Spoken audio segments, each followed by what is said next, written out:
initial investment, unwanted outflow. Year 1 5, 30,000. 1. Cash flow. Cash flow क्या है? Cash flow एक business या प्रोजेक्ट में पैसे के आने और जाने को दिखाता है। इसे 3 कैटेगरीज में बांटा जाता है। इनफ्लो, जो पैसा आता है, जैसे कि इन्वेस्टमेंट से इनकम या किसी प्रोजेक्ट से रिटर्न। आउटफ्लो, जो पैसा खर्च होता है, जैसे किसी प्रोजेक्ट में इन्वेस्टमेंट, लोन रिपेमेंट या operating expenses. Net cash flow, inflow से आउटफ्लो को घटाकर जो बचता है, उसे नेट कैश फ्लो कहते हैं। कैश फ्लो डायग्राम ये ग्राफ होता है जो समय के साथ इनफ्लोज और आउटफ्लोज को दर्शाता है। इसमें पॉजिटिव कैश फ्लोज को ऊपर की ओर इनफ्लो और नेगेटिव कैश फ्लोज को नीचे की ओर आउटफ्लो दिखाते हैं। इससे आप आसानी से देख सकते हैं कि किस समय पर पैसा आ रहा है और किस समय पर जा रहा है। 2. रेट ऑफ रिटर्न क्या है? रेट ऑफ रिटर्न और ये दिखाता है कि आपने किसी इन्वेस्टमेंट से कितना प्रॉफिट कमाया है। इसे परसेंटेज में मापा जाता है। एग्जाम्पल, मान लीजिए आपने 1000 इन्वेस्ट किए और 1 साल के बाद आपको 200 मिले। 200 rate of return equal profit initial investment 100। यहाँ 200 को 10 किंजनबर्ड internal rate of return IRR वो इंटरेस्ट रेट है जो किसी प्रोजेक्ट या इन्वेस्टमेंट के फ्यूचर कैश इनफ्लोज को उसकी इनिशियल कॉस्ट के बराबर कर देता है। इसे प्रोजेक्ट की प्रॉफिटेबिलिटी का अंदाजा लगाने के लिए इस्तेमाल करते हैं।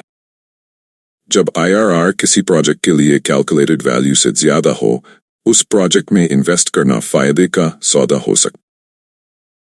3. कैसे कंप्यूट करें कैश फ्लो और रेट ऑफ रिटर्न? जब आप एक प्रोजेक्ट का एनालिसिस करते हैं तो कैश फ्लोज को टाइम के साथ एडजस्ट करना पड़ता है, क्योंकि पैसे की वैल्यू टाइम के साथ बदलती है। Time value of money. इसलिए फ्यूचर के इनफ्लोज आउटफ्लोज को प्रेजेंट वैल्यू वर्तमान मूल्य में बदलकर कैलकुलेट किया जाता है। स्टेप्स 1. कैश इनफ्लोज और आउटफ्लोज को आइडेंटिफाई करें, जैसे प्रोजेक्ट की शुरुआत में इन्वेस्टमेंट और बाद में रिटर्न्स। 2. टाइम फ्रेम सेट करें, जैसे 1 साल, 2 साल या उससे ज्यादा। 3. डिस्काउंट रेट अप्लाई करें, भविष्य के पैसों को प्रेजेंट वैल्यू में लाने के लिए डिस्काउंट रेट का यूज करें। 4. Net present value NPV calculate करें। NPV बताता है कि प्रोजेक्ट प्रॉफिटेबल है या नहीं। NPV को present value of cash inflows, present value of cash outflows. अगर NPV पॉजिटिव है तो प्रोजेक्ट अच्छा है।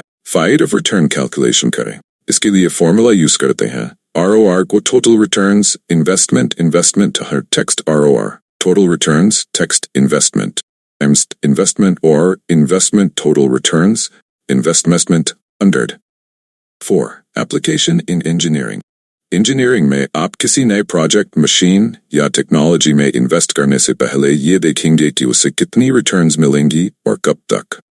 कैश फ्लो और रेट ऑफ रिटर्न एनालिसिस से आप ये डिसीजन ले सकते हैं कि इन्वेस्टमेंट वर्थ इट है या नहीं। उदाहरण से समझें, मान लीजिए आप एक मशीन खरीदने के बारे में सोच रहे हैं जिसकी कीमत 1 मिलियन है। ये मशीन हर साल 30,000 का प्रॉफिट देगी और इसका लाइफ स्पैन 5 साल है। Step 1. Identify cash flows. Year 0. Initial investment. Unwanted outflow. Year 1 5, 30,000. 1. Cash flow. Cash flow क्या है? Cash flow एक बिजनेस या प्रोजेक्ट में पैसे के आने और जाने को दिखाता है। इसे 3 कैटेगरीज में बांटा जाता है। इनफ्लो, जो पैसा आता है, जैसे कि इन्वेस्टमेंट से इनकम या किसी प्रोजेक्ट से रिटर्न। आउटफ्लो, जो पैसा खर्च होता है, जैसे किसी प्रोजेक्ट में इन्वेस्टमेंट, लोन रिपेमेंट या operating expenses. Net cash flow, inflow से आउटफ्लो को घटाकर जो बचता है, उसे नेट कैश फ्लो कहते हैं। कैश फ्लो डायग्राम ये ग्राफ होता है जो समय के साथ इनफ्लोज और